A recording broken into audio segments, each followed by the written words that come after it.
Baiklah, Assalamualaikum warahmatullahi wabarakatuh. Baiklah, di sini saya akan mempresentasikan hasil diskusi kami dari kelompok 11 dengan mata kuliah Ekonomi Sumber Daya Alam dan Lingkungan dengan judul Konsep Analisis Ekonomi dan Kebijakan Pengelolaan Sumber Daya Pertambangan Berkelanjutan. Dengan anggotanya saya sendiri yaitu Rehan Noval Atalah, NIM 190606121, dan yang kedua Ulfa Rahmatami NIM 190606133. Baiklah, di sini kita masuk ke topik pembahasan. Ada 6, yaitu pertambangan dalam perspektif ekonomi dan lingkungan. Yang kedua, analisis ekonomi pertambangan optimal. Yang ketiga, instrumen kebijakan pertambangan berkelanjutan. Yang keempat, pertambangan tanpa izin atau peti dan kebijakan pertambangan rakyat. Yang kelima, prospek pengembangan sumber daya energi yang bisa diperbarui. Yang keenam, perspektif tata pamong lingkungan sektor pertambangan ke depan. Baiklah, kita akan membahas yang pertama, yaitu pertambangan dalam perspektif ekonomi dan lingkungan. Dengan judulnya Dimensi Ekonomi Aktivitas Pertambangan. Pertambangan adalah kegiatan teknologi dan bisnis yang berkaitan dengan industri pertambangan, mulai dari prospeksi, eksplorasi, evaluasi, penambangan, pengolahan, pemurnian, pengangkutan, sampai pemasaran. Yang keduanya dampak lingkungan pertambangan. Penurunan produktivitas lahan, kepadatan tanah bertambah, terjadinya erosi dan sedimentasi, terjadinya gerakan tanah atau longsoran, terganggunya flora dan fauna, terganggunya kesehatan masyarakat, serta berdampak terhadap perubahan iklim mikro.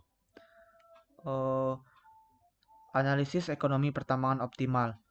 Untuk tetap mengoptimalkan laba yang ingin dicapai, kami memberikan solusi untuk menganalisis kelayakan tambang secara ekonomi, serta analisis keekonomisan tambang yang telah berjalan berdasarkan nilai market, penjualan, dan kondisi ekonomi global, sehingga memberikan arahan pada klien untuk mengambil langkah yang tepat sehingga memastikan bahwa kegiatan pertambangan klien tetap menghasilkan laba yang optimal di tengah-tengah kondisi harga komoditas pertambangan global yang selalu berubah. Selanjutnya, mengapa pembangunan pertambangan dan energi memegang peranan penting dalam pembangunan berkelanjutan? Yang pertama, penting terhadap pertambangan peradaban, kehidupan modern, dan bahan baku industri. Yang kedua, penting untuk negara berkembang dan perdagangan dunia. Yang ketiga, sektor penghasil komoditi primer untuk mendukung industri hilir. Yang keempat, sumber daya mineral merupakan bagian dari 50% sumber daya alam. Mengeksploitasinya berarti akan menyebabkan dampak terhadap unsur-unsur sumber daya alam tersebut, terutama air, tanah, biodiversitas. Instrumen kebijakan pertambangan berkelanjutan.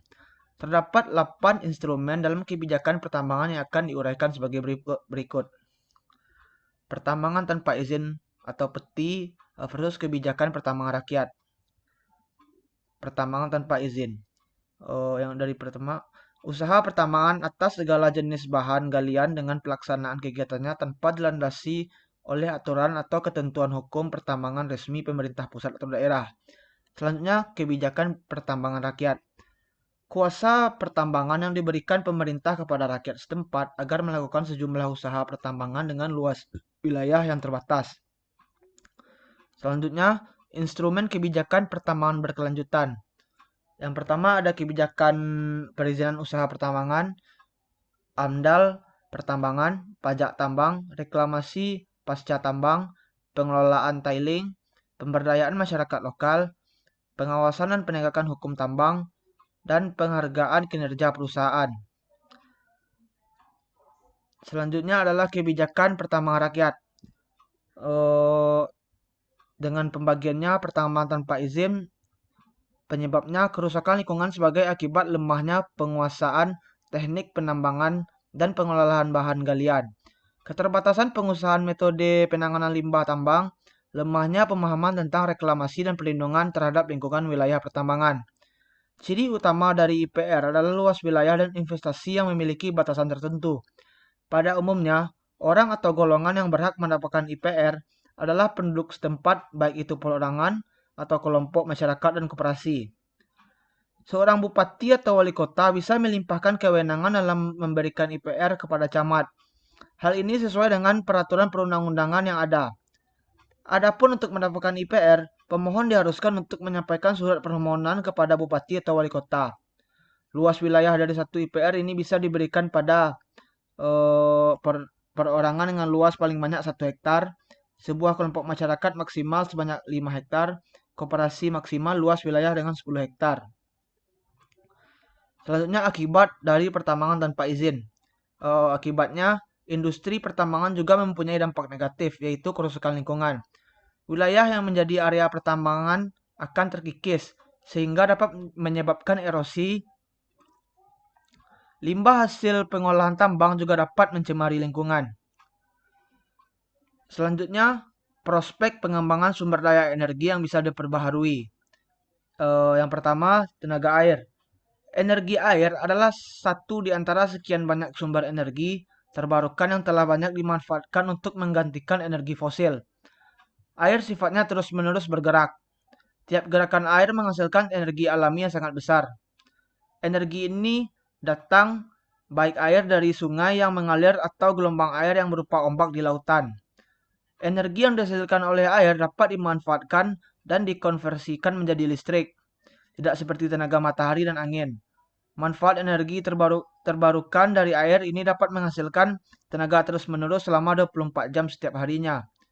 Saat ini 20% dari total energi dunia didapat dari pemanfaatan tenaga air atau yang sering disebut dengan pembangkit listrik tenaga air atau PLTA. Selain lewat PLTA, energi air juga dimanfaatkan untuk pembangkit listrik tenaga mikro atau mini hidro atau PLTMH. Beda keduanya ada pada besarnya listrik yang dihasilkan. Selanjutnya biomasa. Biomasa adalah sumber energi terbarukan yang berasal dari organisme yang ada di bumi seperti tumbuhan, hewan, dan juga manusia.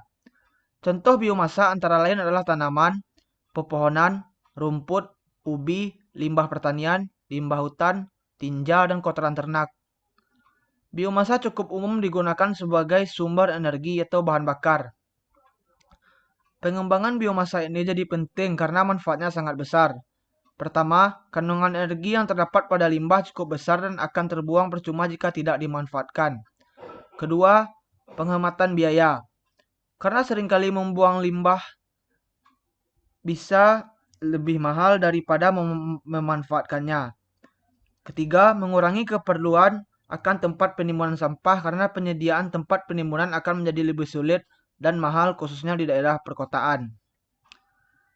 Selanjutnya, perspektif tata pamong lingkungan sektor pertambangan ke depan.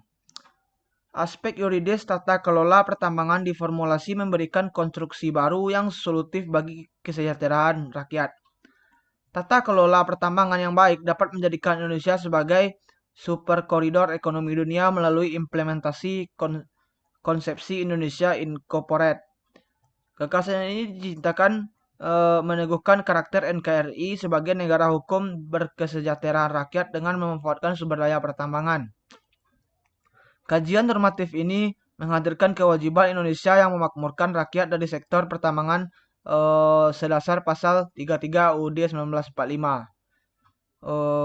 Baiklah, cuman segitu yang dapat saya presentasikan dari kelompok saya. Kalau ada kata-kata yang salah, mohon dimaafkan. Assalamualaikum warahmatullahi wabarakatuh.